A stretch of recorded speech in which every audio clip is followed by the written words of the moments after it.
Hello, everyone, and welcome to this week's edition of Blabbit.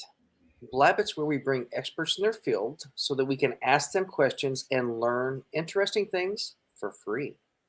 So if you have any questions, please add them to the wherever you're watching us. As always, Blabbit is brought to you by Open Doors. Open Doors is your premier communication and business um, interaction expert. Heck, it's Friday. I'm dead, Paul. How are you? Oh, I'm just kind of cruising along here, Glenn. It's great to see you. I know that you are a traveling man. You are moving around quite a bit. You're a moving target, as they say. But Would you I'm like to glad that we I'm glad that we've pinned you down for this edition of Blabbit, and I can't wait to hear insights from our guest, who has been a frequent guest here on Blabbit. But we will get to her in just one moment. Glenn, do you want to give everybody a rundown on who you is and how you is? I will do my best to not get my tongue tied like the last time. Glen Ingram, I've been working with helping people become better listeners so that they can be better influencers. Yes, sales is not a four-letter word to help people make good buying decisions. How Nice. about you, Paul? Well, my name is Paul Geiger. I am a public speaking advisor out of New York City, and I work with successful leaders who want to stop merely communicating and start really inspiring. And speaking of inspiring, hello, Joanne. How are you today? I'm very well, thank you, and I'm just thrilled to have been invited back. I love speaking with both of you, and Fantastic. I was flattered and pleased when you reached out to have a conversation as we round out 2022. I know it's amazing. It's amazing how much time has gone by. Could you give everyone just a little bit of a short bio on you for anyone who is not familiar? I Mhm. find that hard to believe, but please. Oh, there are millions who aren't, I'm sure, tens of millions. So I am what I refer to as an integrative coach. By integrative, I mean that I weave together what I think are the most powerful practices in both personal and professional development. I coach a lot of C suite executives. I've developed an interesting, inadvertent, but delightful specialty in first time chief executives, executive directors, and also founders. So I work with both individuals and teams on what I refer to as transformational growth. Excellent. Nice. Well, welcome back, Joanne. I was stalking you a little bit today to see what you've been up to lately. And Mm-hmm. so I want to talk to you about a video that you posted on LinkedIn yesterday that was about an organization that you're on a board for. But I think it really probably the same concepts go across anything we're talking about on a business or a personal relationship matter, where is having difficult conversations and being able to agree to disagree. So in this climate, how do you coach people on having difficult conversations and understanding just because we don't see eye to eye doesn't mean we hate one another? Yes, imagine. So this, I'm so glad you asked me to talk about this. And as you noted, Glenn, I've been speaking privately and publicly about this a lot recently. It's been on my mind, not just because of what's happening in the political and societal environment, but what's happening inside organizations as well. And one of the things that I've noticed is that we seem to be losing the ability to speak to people who have a different perspective or opinion. And one of the ways I coach my clients to work through this, not around it, but really through it, is to take being right off the table, which is not easy for a lot of us who like to, get our way. But if being right weren't the objective, how would you have a conversation where people come to it with different points of view, um, with a sincere commitment to coming out the other end aligned, um, feeling good about the outcome, even if it wasn't the one that you sought, and ready sort of to move into action without harboring resentment or frustration. And I think that's one of the key things also is that you want to work through these kinds of issues in a way that doesn't leave you still holding on to, feeling like, oh, shoot, I didn't get my way, or I don't really believe that this is what we should do. Um, Mhm. there are lots of ways to achieve this. So I don't know if you want me to jump in right away or you have other questions, but I think that there are a number of ways to achieve this. Well, can I just make one quick comment? And that is, you brought up a really interesting word in all of that explanation, and that is the word belief. And isn't it so often that our beliefs, the things that we hold true, these are all tropes that we hear. Right. These are the things that I hold true. These are the things I believe in. Mhm. Don't they often work to our disadvantage as well when we are in a situation in either a disagreement or two different points of view? How do you navigate still holding on to your beliefs, but still being open-minded enough to listen to a different perspective? Yeah, that's such a good question. First thing that comes to mind is strong beliefs lightly held, right? So you can have a belief, but like not hold on to it with a death grip and be in a moment of existential crisis if somehow there's something that asks a question of that belief. So I think one of the companion attributes and verbs, quite frankly, to belief is curiosity. So you can hold a belief, but also be curious about someone or something that, if not in opposition, is at least different to that. As Glenn said, I was talking about it in one of my videos with respect to a board that I chair, that I have the great privilege of chairing. And it was very important to me as we looked at building out the board that we build out diversity of perspective, not just check the box kinds of diversity, but diversity of perspective, because I believe that the best decisions for the organization will be ones that reflect that diversity of perspective. And so oftentimes, in fact, this happened yesterday in a meeting that I was in with one of the committees of this board. I said, this is my opinion, but I may be the chair, but I'm one vote. And I will tell you what I think. But if the group goes in a particular direction, then off we go. And I'm not going to pout, and I'm not going to get in the way, because I believe that that is the right thing to do. So I might still have my belief about it, Paul, but I also have to be willing to go with the majority if that's what the bylaws indicate, and to do so without feeling, as I said, sort of resentment or holding a grudge, but understanding that that's part of the process, and that other people also have their beliefs, and that when a majority feels really strongly that this is in the greater good, you have to be willing to see that. And it's not always easy, by the way. I'm saying this, sort of like this, but it's not always easy to do that. It seems like it's getting more and more difficult. I know I was having a conversation with someone about subject ABC a couple months ago, and it was something I didn't agree with, but so I was asking questions, because there's a lot of times that I'm wrong on a daily basis. So it doesn't bother me to be wrong about something if I can learn and have a different point of view. And finally, after asking these questions, they finally said, "We shouldn't talk anymore." And I said, "Well, why?" And they said, "Well, we think completely differently." And I said, "If we thought the same, wouldn't it be awful a boring conversation?" Exactly. And also think about it. Like, the world would be so much poorer, and our companies and organizations and relationships would be so much poorer if we all agreed all the time. It's good to have things challenged. And back to your question, Paul, when your beliefs are challenged, to double down on a phrase I used a moment ago, instead of taking it as an existential threat or crisis, can we see it as an opportunity to maybe hone our thinking? Maybe we'll change our mind, but maybe in defending our belief, we will come up with a really cogent set of points. And I was going to say arguments, but I'm thinking like lowercase a argument, for why we believe what we believe. And so having them, quote unquote, challenged, if it's done in a respectful way, makes us think a little harder. And I think of what happens in academic settings. You want to have people poke holes in your theories, your arguments, and your theses, because the more people poke, the better you get at defending, and persuading.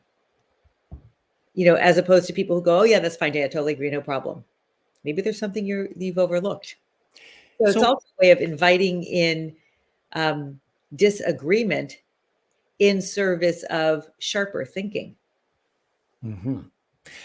So let's consider the scenario for a moment that you have become enlightened as an individual, as a leader, as a member of the board, as a member of any organization, and you make it your purpose to go into a conversation, perhaps a conflict conversation, with an open mind, with curiosity, with your beliefs lightly held. What happens when the other person isn't quite at that level of awareness and they start to really shut you down? What do you advise that you do then? Do you walk away? Do you stay with it, as Glen was saying? Do you keep asking questions, curiosity questions? Maybe they're not having it, and maybe the resolution is not going to happen on that particular day. Right. What do you do then, so that it doesn't seem like you're trying too hard, or you don't feel like you're trying too hard? No, it's a great question. And we all face this, right? On a, if not regular, we face this from time to time. I think you have a couple of options. One is you can kind of put an end to the conversation respectfully and say, look, I think we need to just agree to disagree for now. And I'd like to think about it some more. I'm gonna invite you to think about it as well. And let's schedule some time to pick up this conversation when we've both given ourselves some time to think. So agreeing to disagree is, I think, a perfectly viable strategy. The other is to kind of name what's going on and say, I feel like you're not open to hearing what I'm saying. I'm not asking you to agree with me, but it doesn't sound like you're even listening. And can I ask that we just try again right now? Can we try to really, to your point, with your opening statement, Glen, about teaching people to listen in service of sales? You can also teach people to listen in service of this kind of conversation, and to sort of say, I don't feel like this is going well. I'd like us to do a better job. And you hear I said us, not you. I'd like us to do a better job. Can we try coming at this in a different way? And maybe that's an opportunity to do what people do in coaching and psychology, which is asking for mirroring, where you say back to the person what you heard them said, right? You don't rebut, you don't interrupt, you don't but them. You actually listen. You have the discipline of just speaking what you heard, not agreeing or disagreeing, but just speaking it. That's an active way of getting people to listen, to try something new. So you can ask for a new approach in the moment.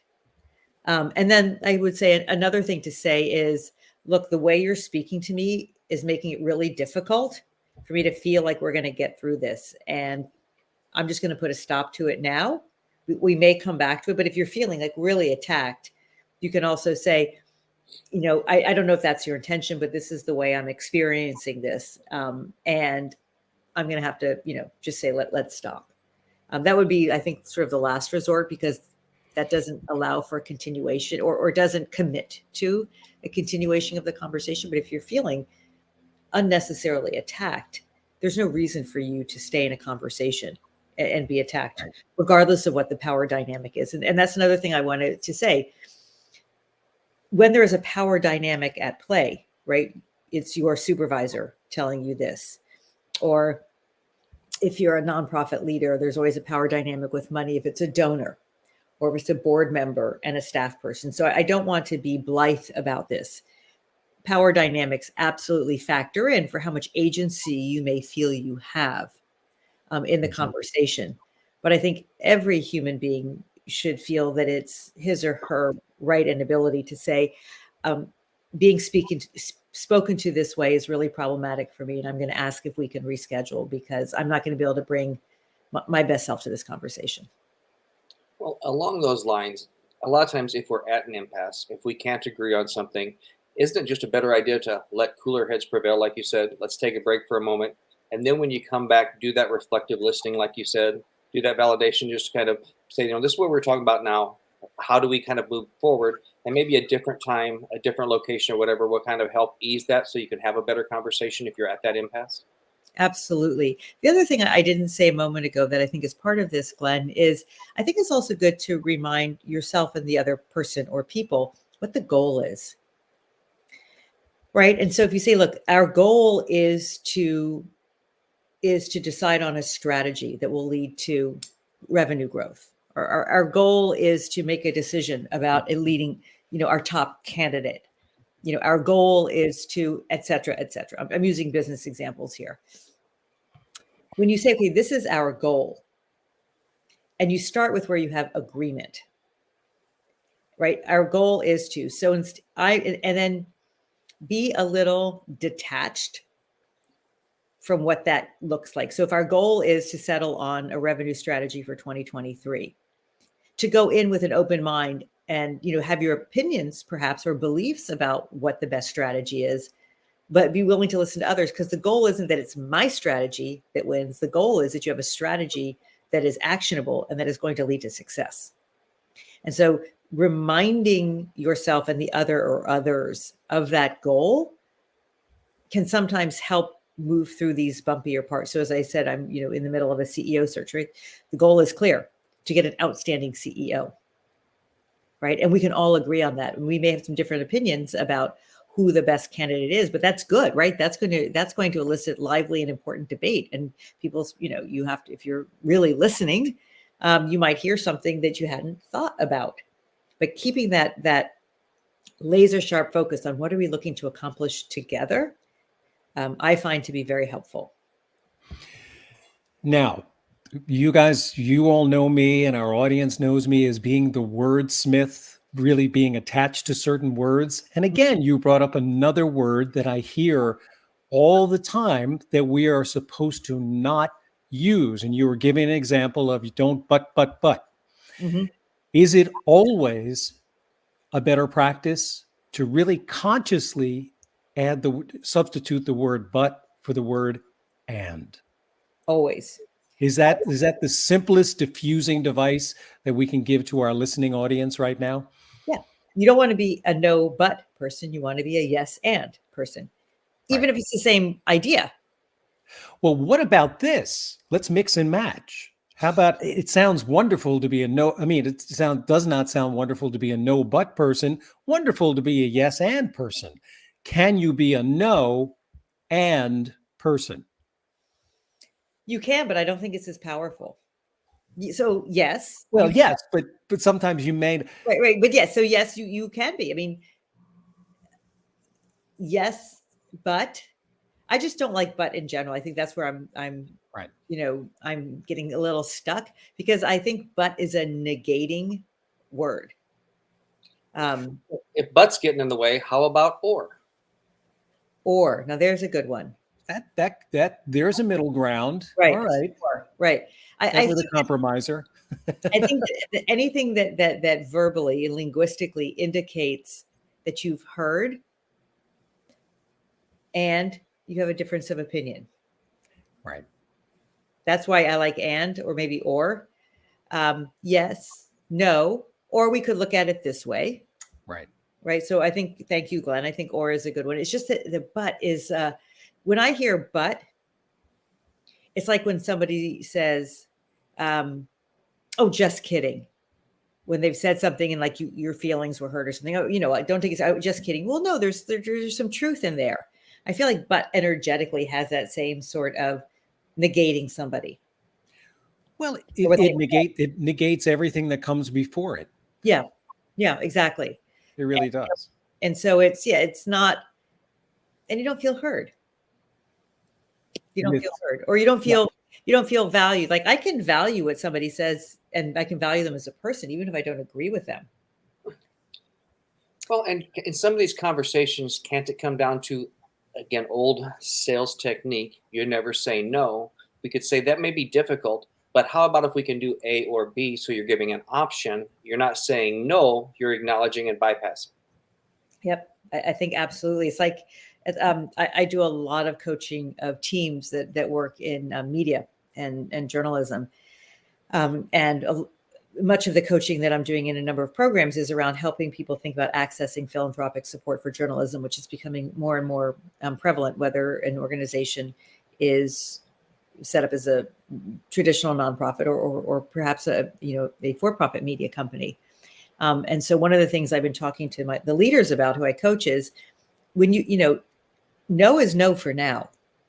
When you're talking to a potential funder, no, it's no for now, which doesn't mean you don't want to keep these people on the radar screen, that you don't want to steward the relationship, that you don't want to keep them informed of what you're doing. I think that's a little bit what you're talking about, Glenn. Also, okay, I hear the, no, we're not giving you the money right now. And, I accept that. And I look forward to keeping you apprised of what we're doing and of our progress and success, and hope that you'll, be interested and share your feedback. It's that, keeping the conversation open. That's what you want to do. You don't want to shut it down. Unless you need to shut it down. That's a different set of conversations. But then again, there's that old emotional bugaboo, the ego. Whenever we get rejected in some way, it's a little hard to just metaphorically turn the other cheek and just go, okay, no, that's all good. That's all great. Okay. Well, now I'm going to be picky with words. I don't think you have, if you feel disrespected, unheard, dismissed, I don't think we have to say it's all good. I think we can say, this is hard for me.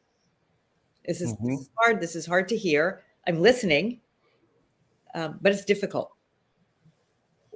I actually feel like society has conditioned groups within it to be fine with things that aren't fine.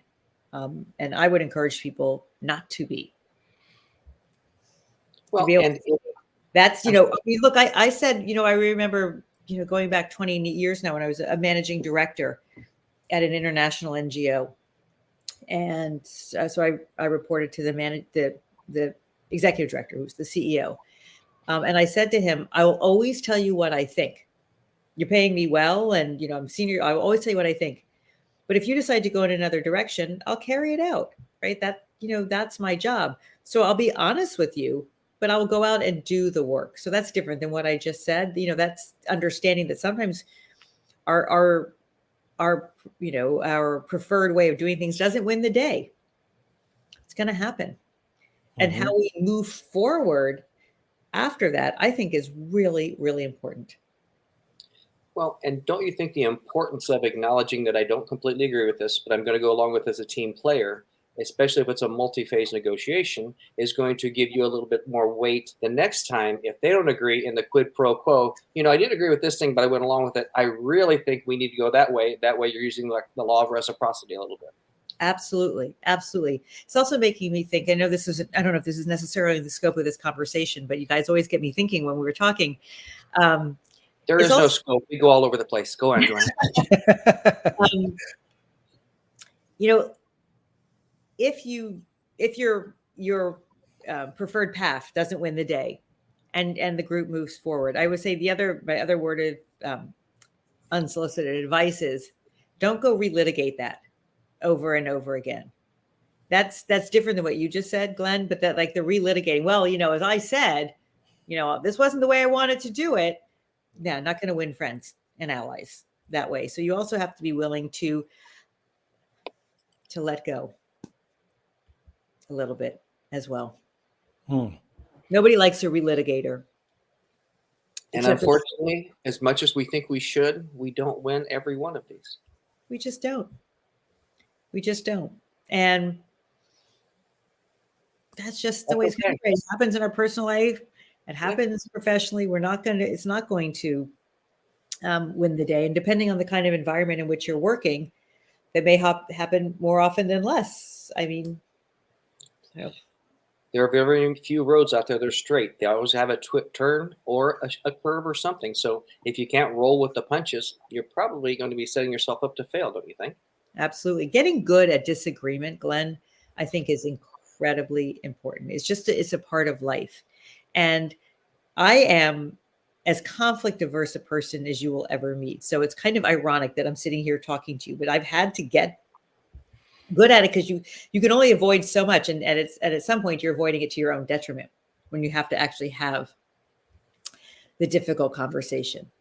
And that's another thing when you're thinking about difficult conversations. I think it's also really important to understand that there's a difference between being kind and being nice.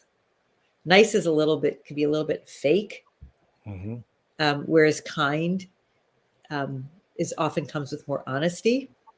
It also has to come with respect. And so in disagreement, also think about, am I being kind? Am I being kind by offering real feedback and a real insight and doing it in a respectful way, as opposed to nice, which might be like being disingenuous with flattery or something else.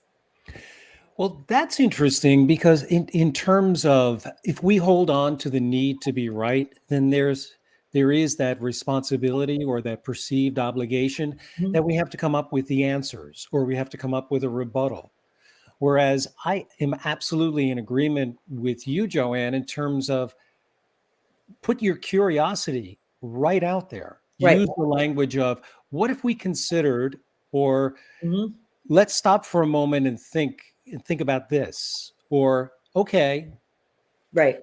I'm curious Yeah. if, and then go on from there. Mhm. Again, that language that allows us to not feel the responsibility that we have to come up with an answer right That's there, true. or the exact correct answer in order to be right.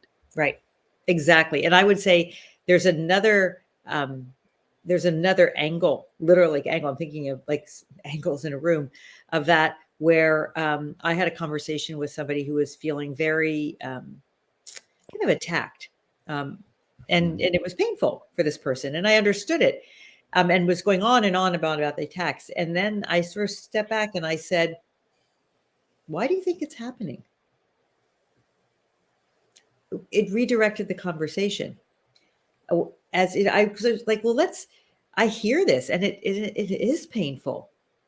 But instead of just like listing out these things, what might the cause be? And if we get curious about that together, maybe there'll be something to learn. So that's the other kind of curious angle in a difficult situation is to ask each participant to be curious about why. Why do you feel so strongly about this? Why is this so problematic? Why do you think this pattern has developed? And not to say it in a challenging way, but in a deeply caring and curious way. Do you get engagement on that level, or do you get pushback when you I get both. you know? I get both, right? Some I people, ask, I throw some softballs sometimes. right, right. No, I get both. Like some people can't go there. It's too hard, or it's Right. not something they're interested in. Um, and I get people who have, I think, great personal humility and curiosity who give it a try. And those are the people who grow. You can't grow if you ignore some of these questions. Any of us, any of us. It's very hard to grow if you're just like, marching ahead and your story is the only story. We spoke about this topic a few times in the past, Paul. And tell me your opinion about this, Joanne, about, sometimes when you're in that leadership role, they're trying so hard not to show deficiencies, not to Mhm. show inefficiencies, that Mhm. people miss the value of self-deprecation to be able to open up these conversations. Mhm. So how do you help people understand it's okay not to know everything? It's okay not to be perfect, even though you're the leader, to be able to have an honest conversation like this and to get people to open up a little bit more. It's really hard, Glenn. And I think one of the things we can remind ourselves in doing this as leaders, because we're all leaders in different ways in our lives, is that by not knowing everything, you actually open up the aperture and you allow for other people to contribute great ideas and insights and to bring their skills forward. So it's a way to share the space differently by saying, I don't know, or I'm overwhelmed and can't do. Right. So it could be a skill that you don't have. It could be time and patience that you've run out of. It could be a number of things where you say, I need resources that you guys have, Mhm. intelligence, perspective, skill sets, energy, some combination thereof. As I usual. real quick, Paul. I Go remember ahead, one Glenn. time that I actually saw someone, their head kind of explode a little bit when I made the comment, it's hard for these flowers around here to grow if you're sucking all the sun. You Yeah. got to step out of the way a little bit. Yeah, I think that's a great metaphor.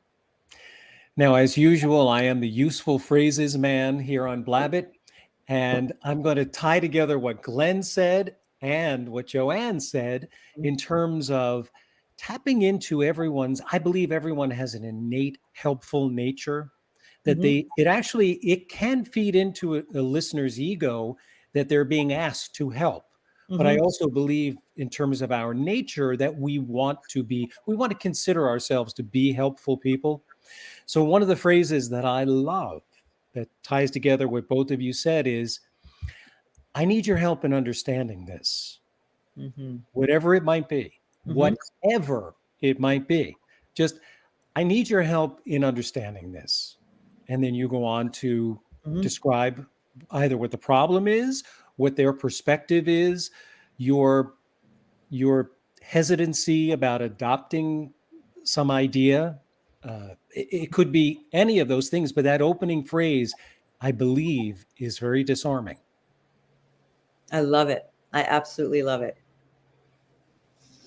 It goes to curiosity. It goes to openness. It goes to not being judgmental. Right? There's a lot of integrity in the way you phrase that, I think, and it serves as an honest invitation. Yeah. Yeah.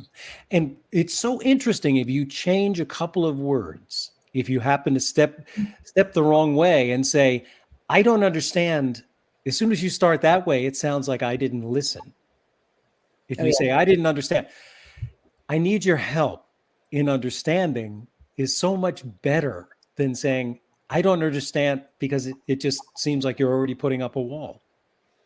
I'm going to add to that, because I know this is something you love as well as words, is the way the words are said, right? So the tone of your voice and your body language. I did a talk a week ago on enoughness. It was really fun, and it was live. It was so great. There were people in the room. We had so much fun in this beautiful, beautiful resort in front of a fireplace, just setting the stage for you. It was quite delightful. And so I gave this talk on enoughness. And I said, think of the word enough. Like, it can be like enough. Anybody who has children, right? Enough. It can be enough, like crying uncle, like enough, enough. It can be enough, like I can't eat one more thing. Enough. Or it can also be, thank you. I have enough. And so even the way that we say it ties into the way it's heard and responded to. Absolutely. So much of it is that delivery. I mean, I could take the phrase that I just introduced a few moments ago, and instead of saying, I need your help in understanding, you could say, I need your help in understanding. And the tone totally throws it out the window. Right. So don't forget tone and body language, as well as the words themselves. Very, very important. And I would say on screen, the way we are now, and tone in writing by email, that much more critical. If you're not there to read the room, physically, it's that much harder. And it's not always really easy to read the room when you are working virtually on whatever platform you're working on. That can be difficult. There's even more of a feeling of having to give before you get in that regard. So it's even more essential that you be curious, you be open, vulnerable, all of those things, because you have to put yourself out there before you're going to get any of that response or feedback back that you need in order to make course correction and adjustment in the moment. Yeah, absolutely. Absolutely. You really have to have all of your powers of observation, especially when you think things are going to be difficult or the message is difficult. You have to have all of them really, really tuned well. Right. Well, and I mentioned a little bit earlier, but have you had luck getting people to understand the importance, the immense necessity of validation and reflective listening anytime you're in a work or a negotiation environment?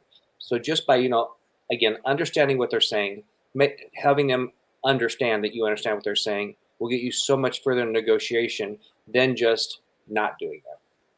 Oh, regularly, Glenn. I mean, I've used it with people successfully in performance reviews.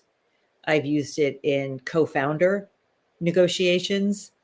I've used it in, different kinds of team dynamics, especially in like threes where that can be problematic.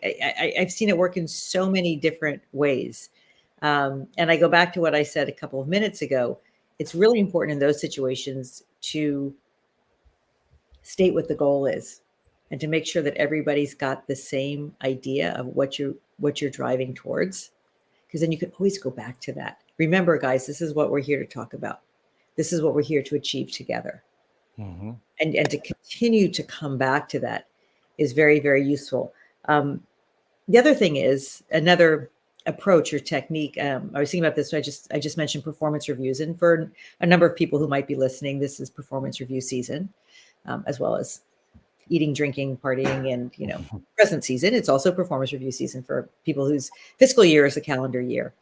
And I remember coaching a very senior person in an organization where I was coaching a number of people, and she was, had some apprehension going into her performance review. And she was very A-type and brilliant, and it had listed out all of her accomplishments and all of her goals, and she had qualitative and quantitative measures. Brilliant person. And I sort of looked at all this and I said, okay, now put that aside. And I said, how do you want your boss to feel? How do you want him to feel? Not you. How do you want him to feel at the end of your performance review?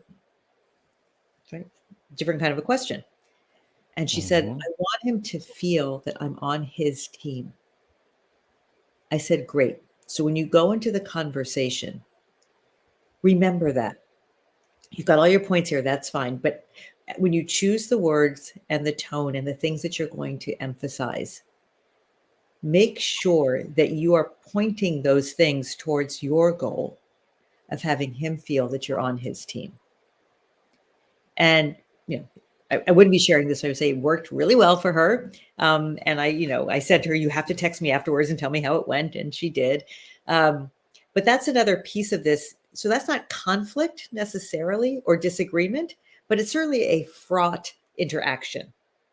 And so the other thing that you can think about is not only what points do I maybe want to make, even if, I'm successfully not too focused on being right, but, but also how do I want the other person to feel when this interaction is over? Because chances are you don't want them to feel beat up. You don't want them to feel railroaded, right? You may want them to feel something, we could come up with we could brainstorm a nice list of how you might want them to feel. So that's another thing to think about in conflict or disagreement, is to try to project a little bit to the end. Okay, when we get up from the table, go off Zoom, walk out of the room, whatever it is, how do I want them to feel?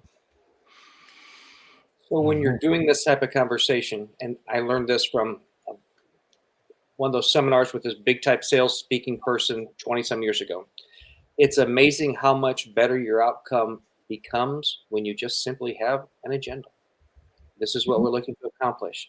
When we're done with this, this is the goal we want for that. So Like your opinion about agendas and creating an agenda that way. And sometimes when things get off task, you say, well, we'll get to that. But remember, we have the agenda. Yeah, right. Exactly. Here's what we're here to accomplish together. Mm-hmm. You bring up a really interesting topic, and there's a lot of synergy between performance reviews and actually getting up to public speak. You talk about how do you want that listener to feel? It's the same thing. And what you were just describing, Joanne, was taking something that is analytical, that's informational, and making it experiential. And I think that's very true of the people that I coach in terms of public speaking. It would seem that in performance reviews and also when you get up to speak in front of a group, you would think that part of the agenda would be to show them how smart you are, to show them that you are an expert. But you have to dig a little bit deeper. How do you want them to feel? Mhm. when they're done. It's not a matter of them being impressed with you. And you Right, can see right. that's a slippery slope in a performance review. It's also a slippery slope as a public speaker, because there's that constant feeling of validation, of needing to prove that you are the expert, or else why would all of these people be listening to me? You Mhm. have to go beyond that and literally say, what do I want them, ideally, what do I want them to feel by the end of this talk? Because that's what they're going to take with them. That's right. They're going to take the stories and they're going to take the feelings. Yeah. They may or may not take the facts. It's the old adage: statistics tell, stories sell. Mm-hmm. Yeah. And we all have, there are stories in all of these kinds of scenarios that we've been discussing. Absolutely. Mm-hmm. So, in terms of how involved do you get with storytelling? Just in your experience, Joanne, it seems, because you are an integrative coach and work with organizations, very often the bottom line is the bottom line, and efficiency is a huge factor. How much exploring the various storylines that obviously can get the job done 10 times faster than facts and graphs and slides? How much do you get into? How much do you experience that? It could be a lot, it could be a little. I don't know. What's your experience? I actually get into it a lot. No, you may not have known that was another softball question. I get into it a lot in a couple of ways. I'll start with one, which is when people come to me and they're in a transition and they're talking about interviewing or thinking about their next thing. And I say to them, for every single accomplishment that you have on your CV, I want a story. Every single accomplishment, everything you said, I raised X amount of money, I grew from this to this. I said, I want a story for everything. In every interview, you're not going to have a chance to tell every story, but you're going to have to be in the moment, and you're going to have because the story is what people are going to remember about you as a candidate. Right. So when it comes to individual career transitions, we deal a lot with story. I referenced earlier work that I do with media companies accessing philanthropic funds. It's all about story. Now, these are journalism organizations, they're really good at it. But what I work with them on is, what is the story of the person you're listening to? What do they care about? What are the problems they want to have solved in their community? What do they think is missing from the coverage? What are the stories that they want to have told about the community? What story have they heard over and over again, and it's not making a difference? So there's a lot. And then when I work with them on pitch decks, the pitch is not about, here's why we're so awesome. The pitch is, here's the need that we see, and here's the way that we want to address it. We get to I said, the appendix is you're so awesome, and all of the, all of the stats on why you are a worthy recipient of financial support.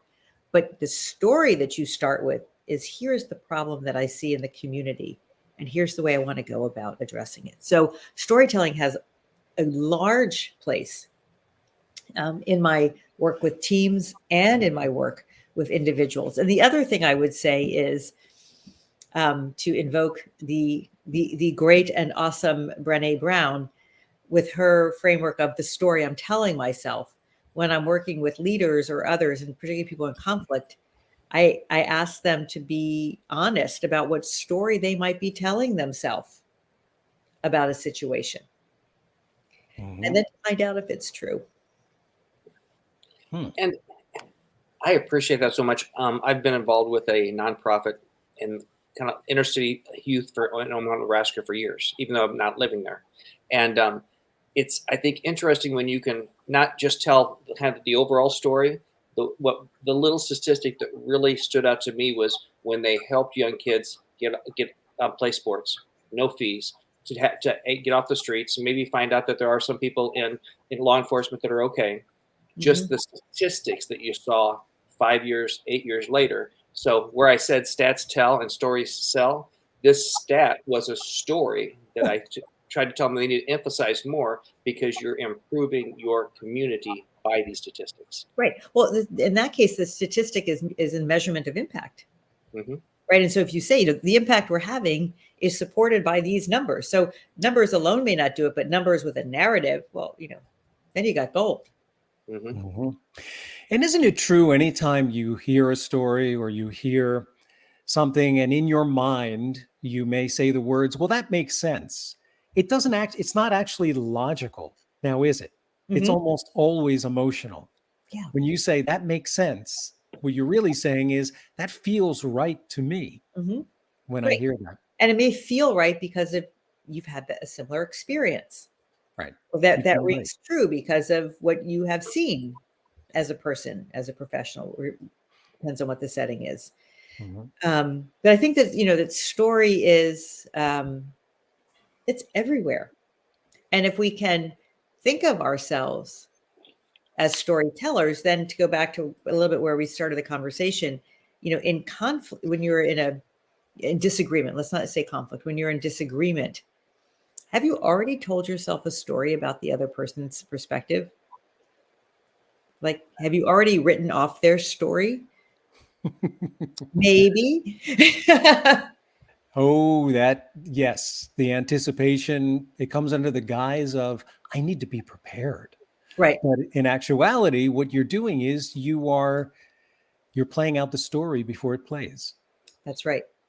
That's right. So you've already got a story about the other person's perspective, viewpoint, proposal, whatever it is.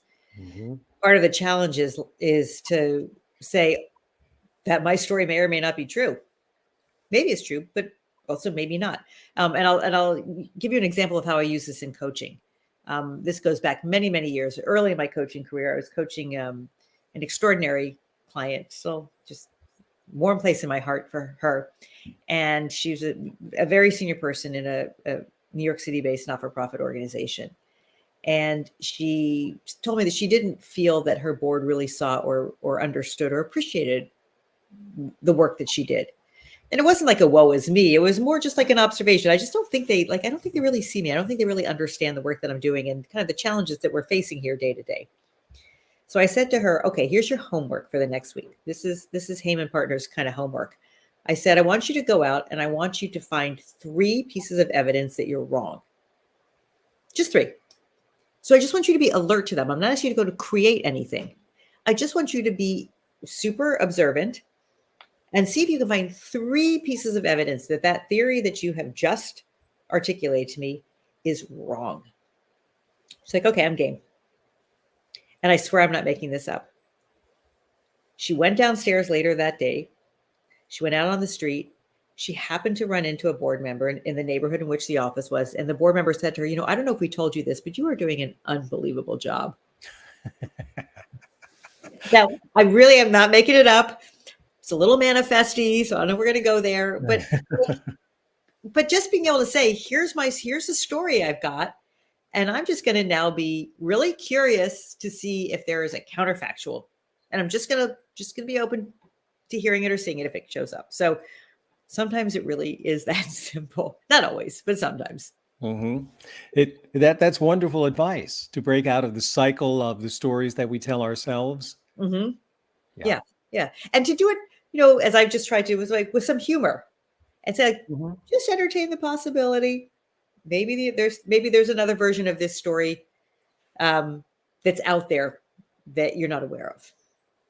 Right. Well, and just in full disclosure, as was in the fine print when you agreed to show up here, Joanne, I am stealing numbers with narrative. All yours. I have another, I'm going to tag this as another useful phrase. I want to go back for just a moment. You were talking about individuals who are looking to make a career change and then be a part of the interview process. Mm-hmm. And I think regardless of how much experience you have, and I do some interview prep as well, and I've worked with new graduates, college students, all the way up. And I think one of the really, again, disarming phrases whenever you tell one of your stories is to start by saying, one of the most important things I learned was this. Mm-hmm. because when does learning ever go out of style? Not that they never go out of style. We should be learning throughout our entire lives. And again, very disarming phrase. When you use words like that, instead of immediately going to try to impress somebody, you immediately show your humility by saying, I had something I needed to learn. And now, at this point, looking back, I understand what that is. That's brilliant. Absolutely brilliant, Paul. I love it. I'm going to take that. Awesome. Fantastic. Yeah, from you, we can do a little bit of, this is like our secret Santa sharing. That's right. I think that's fantastic. I have nothing to add. I think it's brilliant. Okay, so speaking of Secret Santa, end of the year, Glenn, if you don't mind, I'm going to interject this really quickly. I want to go around the horn, and I want everyone to talk about, just give us an idea of what you're looking forward to in the new year. It's not a resolution. It's not a moment of change. It could be something you're looking to change, or something you're looking to embrace in a more powerful way, in a more personal way, or in a more professional way. Joanne, do you want to go first with that? Sure. I'm looking forward to slowing down in 2023 and doing deeper by doing less. Amen to that. Glenn, how about you? Well, I always, the best form of flattery is impersonation, right? Yes, I'm working on, let's say, semi-retiring in 23, having fun every day, not just on Fridays for half a day off, and working on being a slower listener, because sometimes I respond too quickly. So I need to have that pause and listen slower before I reply to people. So slower listening is my main objective. And in 2023, I am going to embrace varying perspectives even more. Understand that as much as I am often someone else's eyes and ears on the outside, I need quite a few sets of eyes and ears on my outside. So I'm going to embrace that with abundance, and abundance will follow. And it will. Well, and it's no surprise that our conversation with Joanne has gone by in the blink of an eye. So, Joanne, if anyone would like to contact you, what's the best way to do so? So you can reach out to me through my website, which is heymanpartners.com, HEYMAN partners.com. And there's a contact page, and you can contact me through that. You can also contact me via Instagram, where I have a little bit of a presence, and it's just at Joanne Heyman. And I'm also on LinkedIn and love to converse on LinkedIn and share articles and things like that. So those are the three best ways. Awesome. Well, thank you very much. Go ahead, Paul. Yes, no, I just wanted to say happy holidays to you, Joanne, and to you, Glenn, and to everyone, all of our listening audience. And we really appreciate your time, Joanne, as always. Incredibly insightful. Thank you. It's always, the time just goes by so quickly. I love speaking with both of you, and I really appreciate the opportunity to explore this pretty necessary conversation that we don't have often enough. So thank you for the invitation. Excellent. Thank you. Have a good weekend, everyone. Take care.